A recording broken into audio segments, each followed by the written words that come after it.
गुरु ब्रह्मा गुरु विष्णु गुरुदेवो महेश्वरः गुरु साक्षात् परब्रह्म तस्मै श्री गुरवे नमः। आपदा अपहर्तारं दातारं सर्वसंपदां लोकाभिरामं श्रीरामं भूयो भूयो नमाम्यहम्। मनोजवं मारुततुल्यवेगं जितेन्द्रियं बुद्धिमतां वरिष्ठं वातात्मजं वानरयूथमुख्यं श्रीरामदूतं शिरसा नमामि।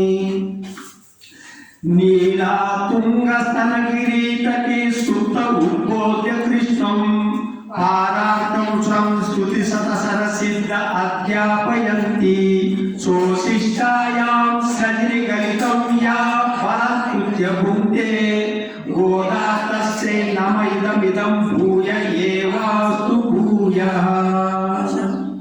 भूतं सरच्च माधवाय भट्टनादा श्री भक्तिसार कुलशेखर योगी वाहन भक्तांगिरेणु परकाल यतीन्द्र मिश्रान् श्रीमत् परांकुश मुनिं प्रणतोस्मि नित्यम्। आंडाळ तिरुवडिगले शरणं। हरि ओम। भगवत बांधवुलारा మనం హరి ఓం ఓంకారాన్ని మూడుసార్లు జపం చేసుకుందాం। హరి ఓం।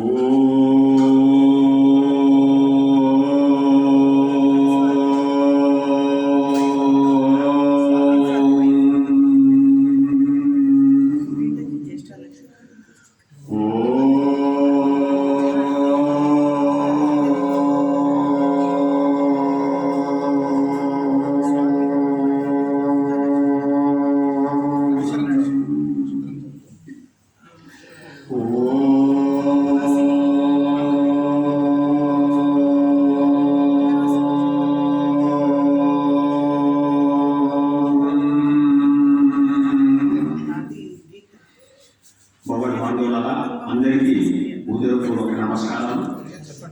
మనము ఈరోజు 4వ గోపిక 9వ భాగం 4వ గోపికను మనం ఆండాలు గోపికలందరూ లేపుతున్నాం।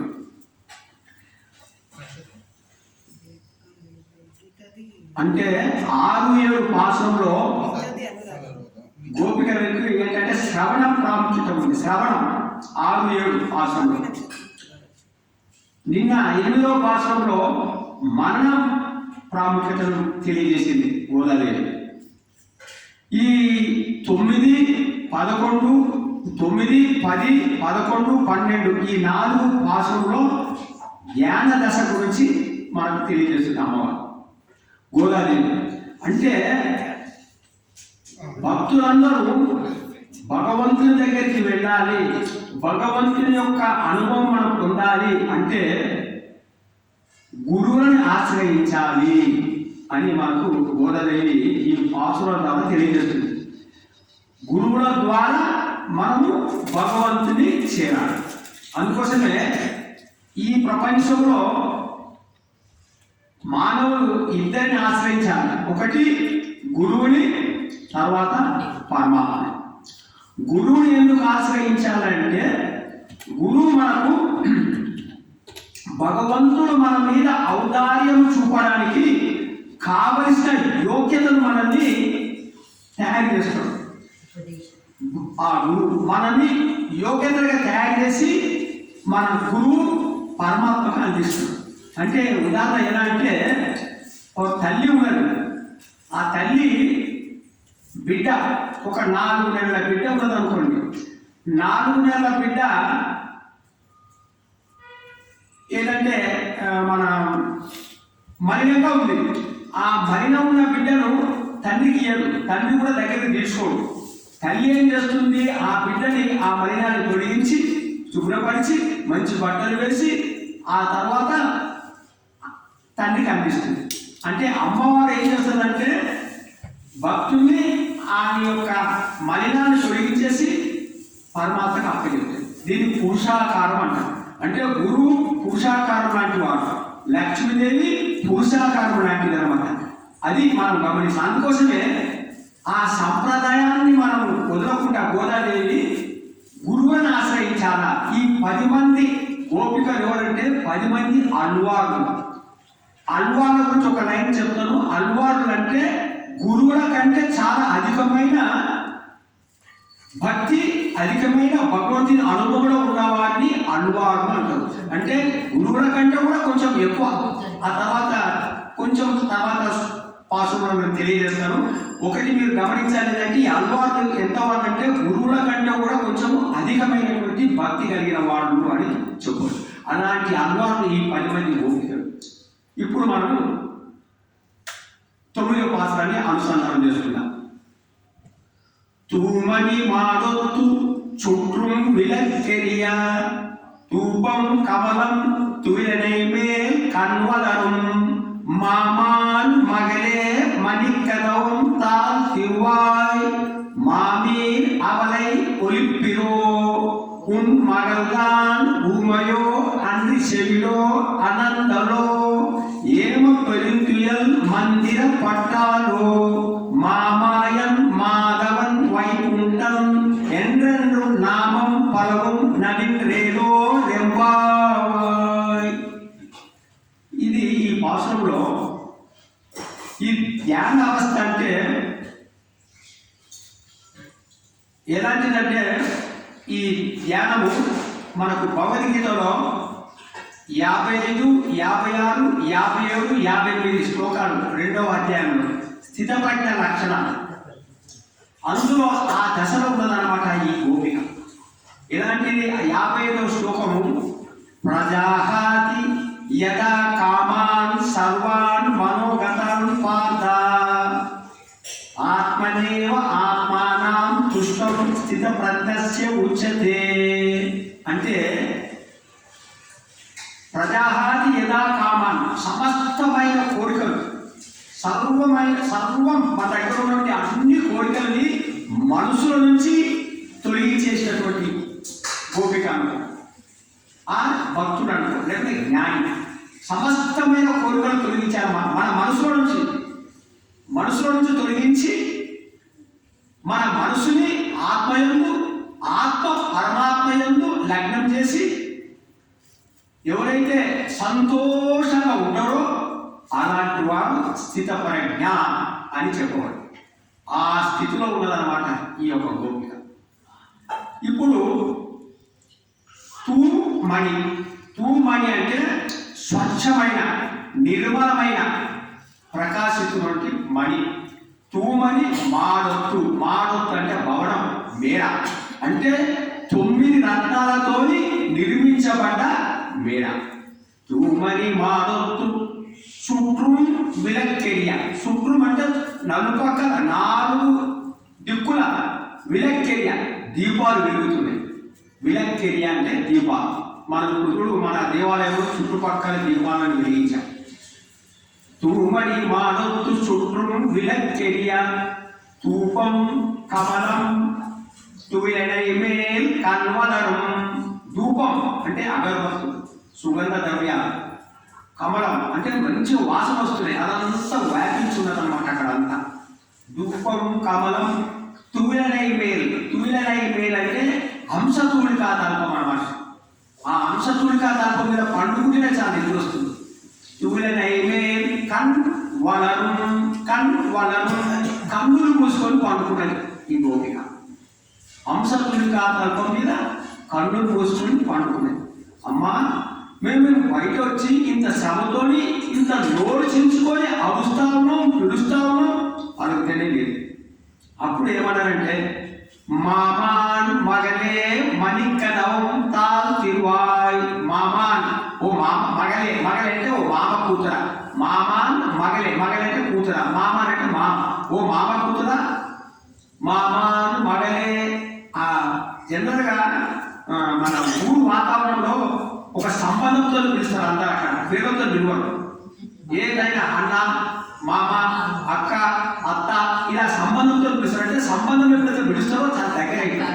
అది మనకు గుర్తుపెట్టుకోవాలి. అందుకోసమే గోదాదేవి మామాను మగలే ఓ మామ కూతుర, మణిక మణిక్కదవం తాను తిరువాయి. మణిక్కదవం అంటే మనులతోనే చేసినటువంటి తలుపులట ఆ భవనం. మణిక్కదవం తాను తిరువాయి. తానంటే గడియేస్తుంది, ఆ గడియ తీయమా తీస్తలేదు. అప్పుడు మామీర్, మామీర్ అంటే ఓ అత్త, మామీర్ అవలై, అవలై అంటే నీ ముద్దుల కూతురు, ఓ అత్త నీ ముద్దుల కూతురు. మామీర్ అవలై ఒలిపిరో, నువ్వన్న లేపరాదమ్మా, ఆ పక్కనే నిల్చున్నావు, నీ ముద్దుల కూతురిని నువ్వన్న లేపమ్మా. మామీర్ అవలై ఒలిపిరో, నువ్వన్న లేపమ్మా. మామీర్ అవలై ఒలిపిరో ఉన్ మగల్దాన్, ఉన్ నీ యొక్క మగల్దాన్, నీ బిడ్డ ఉన్ మగల్దాన్ ఊర్మయ్యో మూగదా. ఇంత మేము అనుకుతూ ఉంటే అనుకోలేదు. మూగయో అండ్రి చెవుడో, లేకపోతే బాగా చెవుడున్నదా, చెవిటిదా అండ్రి చెవుడో. ఆనందంలో, ఆనందంలో అంటే ఆనందంలో అలిసిపోయిందా, రాత్రి అంతా బాగా ఆడి ఆడి అలిసిపోయిందా, లేకపోతే ఎవరైనా నిర్బంధంలో ఉంచారా, ఏమి ఎందుకు లేస్తలేదు ఆనందంలో ఏమా, లేకపోతే పెరుంజీలు, పెరుంజీలు అంటే పెద్ద నిద్ర, పెరుంజీలు మందిర పట్టాలో పెద్దగా నిద్రపోయేటట్టు ఎవరైనా మంత్రం వేసినారా, అలా మాట్లాడుకుంటున్నది. అలా మంత్రం వేసి నిజంగా పండుకుంటే దానికి పరిహారంతో ఉండాలమ్మా. మాయన్ మామన్ మాయన్ మాధవన్ వైకుంఠన్ మాయన్ మాయన్ ఆశ్చర్యముగా చేస్తున్నటువంటి ఆ పరంధాముడు మాయన్, మాధవన్ శ్రీయంపతి, మాధవుడు లక్ష్మీపతుడు, వైకుంఠన్ వైకుంఠనాథుడు. ఆ నామాలని నామం పలు, ఆ నామాలని కీర్తన చేస్తున్నామమ్మా. కీర్తన చెయ్యి, నామం పలు నవీంద్రేలో ఎంబావ, అలా అనుసంధానం చేస్తే లేస్తుంది. అప్పుడు ఆమె లేచి వీళ్ళ యొక్క గోష్ఠిలో ఆ అమ్మాయి చేరింది అనమాట. ఇది దీని అర్థం. దీని భావార్థం ఏంటిదంటే తూమని మాడొత్తు. తూమని మాడొద్దంటే మంచి అయినటువంటి స్వచ్ఛమైనటువంటి నిర్మలమైనటువంటి 9 మనులతోని ఆ భవనం నిర్మించబడ్డది. 9 మనులతోనంటే ఇక్కడ లోతైన అర్థం ఏంటంటే పరమాత్మకు జీవుడికి 9 రకాల బంధాలు ఉన్నాయండి, సంబంధాలు. పరమాత్మకు జీవుడికి 9 రకాల సంబంధాలు ఉన్నాయి. ఏంటి అవి 9 రకాల సంబంధాలు? ఒకటి తండ్రి. మీరు దీన్ని అర్థం చేసుకోండి ఎక్కువ. నేను ఆ 9 రకాలు చెప్తాను. తండ్రి అంటే పరమాత్మ తండ్రి లాంటి వాడు, అలా తండ్రి సంబంధం ఒకటి తండ్రి. తర్వాత రక్షకుడు, పరమాత్మ రక్షకుడు. ఆ తర్వాత శేషి, ఆయనకే చెందినవాడు పరమాత్మ శేషి. ఆ తర్వాత భర్త, ఆయననే భర్త అంటే ఆయననే పురుషుడు, వీళ్ళందరూ జీవుడు అంటే పరమాత్మతో పోషింపబడు వాళ్ళం మనం అందరం. అందుకోసం ఆయన భర్త. భర్త అంటే భరించువాడు భర్త. 4. 5వది జ్ఞేయం, ఆయననే సర్వశాస్త్రాలను తెలుసుకోవాలి. ఆయననే జ్ఞేయమైన తెలుసుకోపడ్డవాడు, తెలియబడ్డవాడు వేదాలకు జ్ఞేయం. ఆ తర్వాత స్వామి, ఆయన మనకందరికీ స్వామి అంటే మనమందరం ఆయన సొత్తు, మనమంతా ఆయన సొత్తు కాబట్టి మనకైన స్వామి. ఆధారం ఇంకొకటి, ఆధారం మనందరికీ ఆధారమైనటువంటి వాడు ఆయన, ఆధారమైనటువంటి వాడు. తర్వాత ఆత్మ, ఆ పరమాత్మకు మన ఆత్మ శరీరం అంట. ఈ శరీరానికి లోపల మన ఆత్మ ఉంటే ఈ ఆత్మ పరమాత్మ శరీరం, ఆ సంబంధం తెలుసుకున్నాను ఆత్మ. ఆ తర్వాత భోగ్యం, భోగ్యం అంటే ఆయన చేతే మనం అనుభవించబడుతుంది, భోక్తం. ఈ 9 రకాల సంబంధాలు తెలిసినటువంటి ఈ అమ్మాయి అంటే ఈ వివిధ సంబంధముల చేత పరమాత్మ అనుభవం పొందుతున్నది అనమాట. దీన్ని ఏమంటారంటే ప్రజ్ఞ అంటారంట. ఈ ప్రజ్ఞ స్థిరంగా ఉంటే స్థిత ప్రజ్ఞుడు. ఇలా ఉండడమే ఇది మన మనసుకు ప్రసాదం. అంటే ఈ సంబంధాలు పూర్తిగా తెలిసి ఉన్నటువంటి ఈ గోపిక మనసులో ప్రశాంతంగా ఆ యొక్క మేడలో ఉంటుందన్నమాట. ఇది మనకు ఇప్పుడు కవాటాలు తెరవాలి. కవాటాలు అంటే ఆ మణితో ఉన్నటువంటి ఆ తలుపులు, రెండు తలుపులు ఉంటాయి. ఆ రెండు తలుపులు ఏంటంటే నాది నేను. ఈ రెండు తలుపులకు గడియ వేసి పెట్టింది. గడియ ఏంటిదంటే అహంకారం. మనలో నాది నేను, ఇదంతా నాది, నేను చేస్తున్నాను, నా అంత అందగాడు లేడు, నా అంత గొప్పవాడు లేడు, నా అంత శాతజ్ఞానం లేదు, నా అంత డబ్బులు లేవు, ఇలాంటిదంతా ఉన్నదంతా నేను. ఈ నేను అని చెప్పబడుతున్నది అహంకారం. ఈ నాది నేను, ఈ అహంకారం అంటే ఈ తలుపులు ఈ గడియ తెరవాలంటే, అంటే నేను నాది ఈ అహంకారం పోవాలంటే లోపలున్న ఆ గోపిక ఆచార్యులు తెలిస్తేనే మన ఈ యొక్క నాది నేను అహంకారం.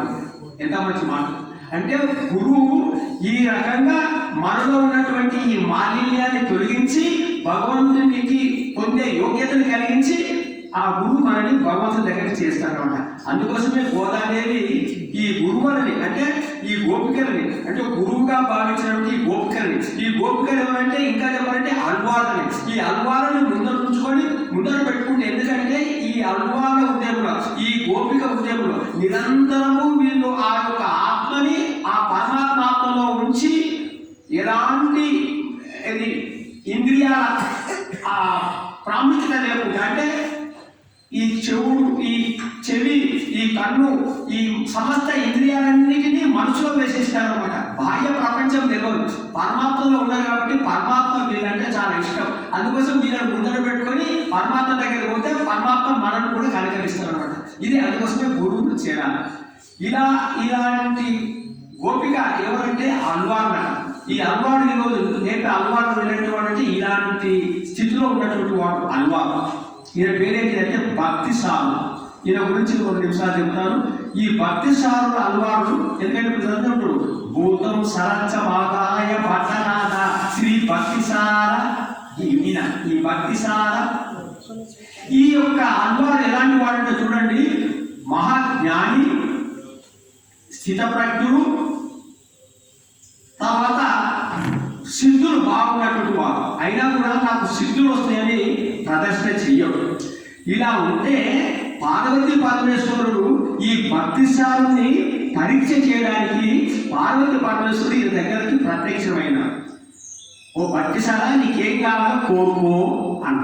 అప్పుడు ఈ భక్తిసారుడు ఏం కోరుకున్నాడు? పార్వతీ పరమేశ్వరుడిని ఈ యొక్క ప్రాపంచిక సంపదను ఏం కోరుకోలేదు. ఆ పరమపదములో ఉన్నటువంటి ఆ పరమాత్మ యొక్క కైంకర్యము నాకు కావాల్సింది అని కోరుకున్నాడు. చాలా బాగుంది, ఇంకొక వరం కోరుకో అన్నాడు. అంటే ఈ భక్తిసారుడు ఇంకొక వరం అంటే ఏమడిగాడు చూడండి, నేను బొంత పుడుతున్నా, ఈ బొంతలో దారం అయిపోయింది, ఈ సూర్యుడి నుంచి దారం వెళ్ళిపోయింది కాబట్టి ఈ సూర్యుడు దారం ఎక్కించు పెట్టయ్యా అన్నాడు. అది కోరుకున్నాడు. ఇంకొక సిద్ధి, అంత గొప్ప సిద్ధి. ఒకసారట ఒక ముసలి స్త్రీ ఈ భక్తిసారిని సేవిస్తే ఆమెకు యవ్వనం వచ్చేసిందట. ఆ యవ్వనమైన యువతిని చూసి ఒక రాజు ప్రేమించి పెళ్లి చేసుకున్నాడు. ఆ రాజు అనుకున్నట్ట నాకు కూడా యవ్వనం కావాలని ఈ భక్తిసారుడు రమ్మని పిలిపించిందట. అప్పుడు ఈ భక్తిసారుడు ఆయన దగ్గరికి వెళ్ళకపోతే ఈ రాజుకు చాలా కోపం వచ్చి కంచినగరం అనమాట, ఇది ఆ రాజధాని కంచినగరం అనమాట. ఆ కంచినగరం నుంచి ఈ యొక్క భక్తిసారుని వెలగొట్టేసేస్తే ఈయన నిత్యము పూజిస్తున్నటువంటి దేవాలయంలో అర్చకమూర్తి ఉన్నాడు కదా, ఆ స్వామి ఈ భక్తిసారుడు వెళ్ళిపోతుంటే ఆ స్వామి కూడా ఈయన వెనకాతలు వెళ్ళిపోతున్నాడు. ఈయన వెనకాతల స్వామి పోతున్నాడు, ముందు భక్తిసారుడు పోతున్నాడు, ఆ తర్వాత ప్రజలు కూడా మొదలుపెట్టింది. ఇక ఊళ్ళో నుంచి ప్రజలు కూడా అందరూ వెళ్ళిపోతున్నాడు. అది రాజుకు తెలిసిపోయి జ్ఞానోదయం అయిపోయింది, చాలా తప్పు చేశారని చెప్పి ఆ రాజు పరిగెత్తుకొని ఈ భక్తిసారుడు దగ్గర కనబడడానికి వచ్చి క్షమించమని చెప్పాడట. అప్పుడు భక్తిసారుడు మళ్ళా వెనుకొకటి చేసాడు. అప్పుడు అర్చకమూర్తి ఆ స్వామి కూడా వెనుకొకటి వచ్చేసి ఆనందంగా ఉన్నాడు అనమాట. అందుకోసమే ఆ కంచినగరంలో ఇప్పుడు కూడా ఆ దేవాలయం ఉన్నదంట. ఈయన చెప్పినట్టు నడుచుకున్నాడు కాబట్టి యథోక్తకారి అని ఆయన పేరు. ఇంకొక సిద్ధి ఏమంటే, ఒకసారి ఒక సిద్ధుడు వచ్చి ఈ భక్తిసారుకు ఒక గుళిక ఇచ్చిందట. ఈ గుళిక తీసుకో, ఇది బంగారం అవుతుంది అన్నాడట. అప్పుడు ఆ సిద్ధుడికి ఈ భక్తిసారుడు ఏం చేసిందట, తన శరీరం మీద నుండి మట్టిని తీసి ఇగో ఇది తీసుకో, ఇది కూడా బంగారం అవుతుంది అన్నట.